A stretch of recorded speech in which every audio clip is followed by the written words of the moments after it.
Howdy. A quick disclaimer: I am not meaning to hate on any of the artists in this video because I love them all and they work so hard.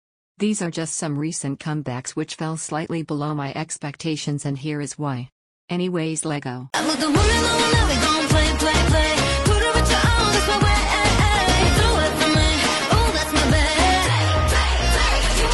I think this song is good and I definitely do not hate it. I appreciate the energy and how it is obviously intended to be a summer bop with an intense beat. I also love the visuals of the music video, and the choreography and whole stage performance is incredible, and I very much respect that. Her vocals are also mind-blowing as usual. However, I am disappointed by the song itself, as I much prefer Chung Ha's first pre-release single Stay Tonight. I guess I was hoping that the second pre-release single would top Stay Tonight so that the final title track would be a big finale. Stay Tonight got little to no promotion, especially on music shows, which I thought was a shame, and I am confused as to why Play is getting promoted a lot more considering they are both pre-release singles. I think in general I prefer a darker concept for Chungha. Gotta Go was my favorite K-pop song of 2019 and Snapping was up there. Stay Tonight was so worth the wait. I absolutely adore that song. All three of those songs are much darker and intense than Play. I think this more summery Chungha and energetic song is just not my favorite style. It reminds me of Chica, which I also wasn't a great fan of. The song doesn't sound particularly unique. In parts, it sounds a lot like Egotistic by Mamamoo.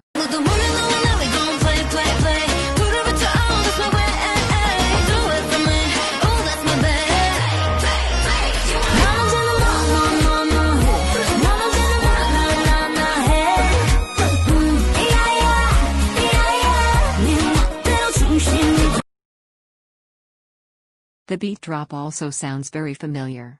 I don't know how I feel about Changmo's rap part, and I'm not sure whether a rap really fits the song.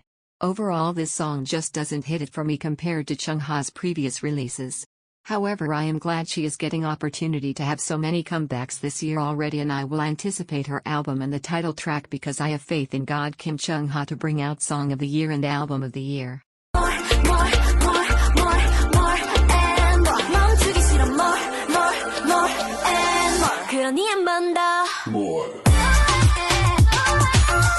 To be honest, on first listen I loved this song and it really grabbed my attention, I think purely for the beat drop, which was so unique. The concept is so different and the music video was also beautiful. However, after a few more listens I just wasn't getting as addicted to the song as I expected to. I think the idea was for Dance the Night Away Part 2, but it didn't really work for me, and I may be wrong, but I don't think the hype was as high for this comeback as previous ones. I don't really like how long the pre-chorus goes on before the beat drops, and I feel the verses also don't have much to them. I think for Twice title track, the verses are too bland. I also wish they had just left the beat drop alone and didn't add the chanting of more and more into it. I like the dance break when watching stages, as I am glad Momo got her center, and it's so good to see them show how they are basically a group of main dancers. But to just simply listen to, I find the dance break very out of place and not easy to vibe to in the song. I still find myself listening to the song occasionally, and it's not a bad song, but I think the only thing that keeps me listening is the beat drop, which is addictive, as well as Nayeon's ad-libs in the final chorus. I think the main reason why I found the comeback disappointing was because I had super high expectations. Fancy and Feel Special were both absolutely immaculate comebacks and are probably my all-time favorite Twice songs. I still find myself going out my way to listen to them daily. After 9 months, I thought they would birth something huge in 2020, but it just didn't hit the spot. I think Firework may have been better for a title track. But I look forward to Twice's growth as the nation's girl group.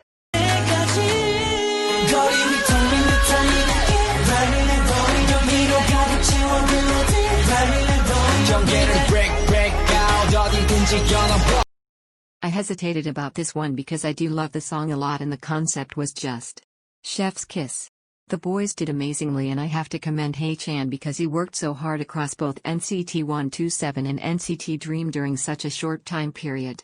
But I can't ignore the fact that it definitely was an anticlimactic comeback for me in terms of the song in itself.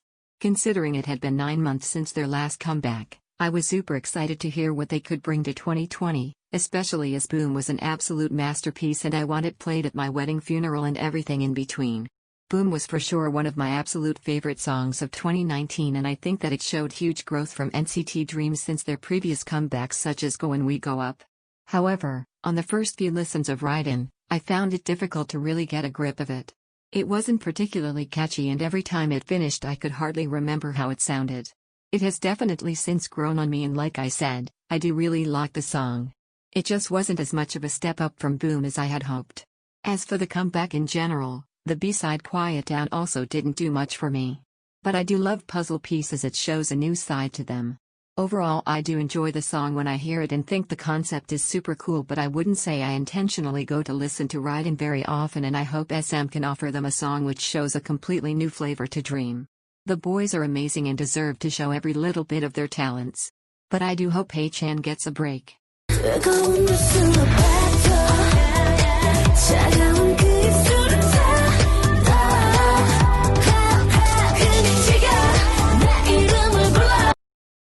Much like Raiden, I hesitate about this one because the song grows on me more every day and I actually do really enjoy it.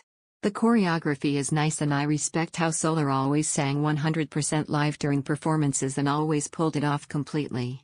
However, having said this, I think for Solar's solo debut, it was not what I was expecting at all and was a little disappointing, especially in relation to the teasers.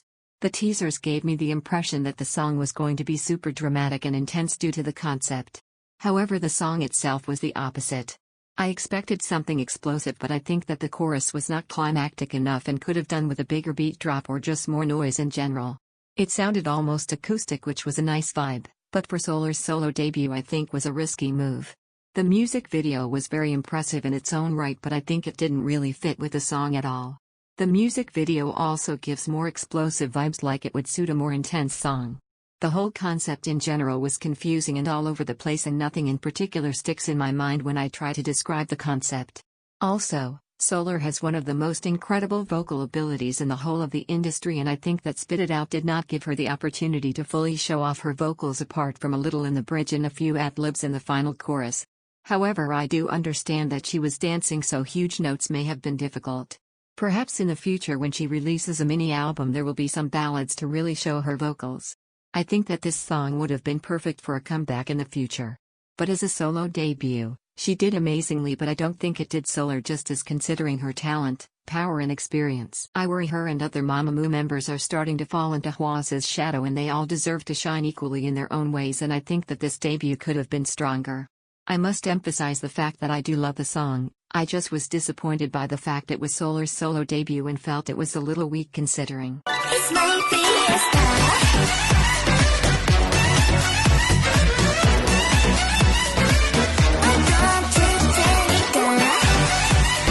This pains me slightly because I'd be lying if I said I didn't have this song on repeat for weeks after it came out. It is a good song showcasing them as a group of main vocals, and to be honest I was just glad to have them come back after almost a year and of course the whole produced scandal. However, to me the song is of a very similar structure and sound to Violetta and just didn't show as much growth as I had hoped. I think the main reason for this is the beat drop in the chorus, which reminds me so much of Violetta. IZ*ONE are the absolute princesses of pulling off different concepts, behind the Queen's Red Velvet, when you look at their title tracks against various B-sides, but I felt that Fiesta was just too similar to Violetta, and to be honest the sounds of the beat drop irritate me a little. Violetta was so different to La Vie en Rose, and I think I just expected that Fiesta would be something new again, so the fact that it was quite similar was disappointing. From the Bloom Eyes album, I much prefer Ayaya to Fiesta. I also felt that the concept was not anything hugely special or unique from other groups and definitely had more potential. I think the release of Secret Story of the Swan recently has solidified this opinion because it has reminded me of how incredible IZ*ONE are. Secret Story of the Swan is absolutely magnificent, from the vocals to the rap to the concept to the music video to the choreography and everything, and if it doesn't win Song of the Year then I'm quitting this K-pop life. I think it has exceeded my expectations, which is the complete opposite to how I felt about Fiesta. Therefore, whilst I enjoy Fiesta, I don't think it fully showcased IZ*ONE's potential or gave off enough of a new sound.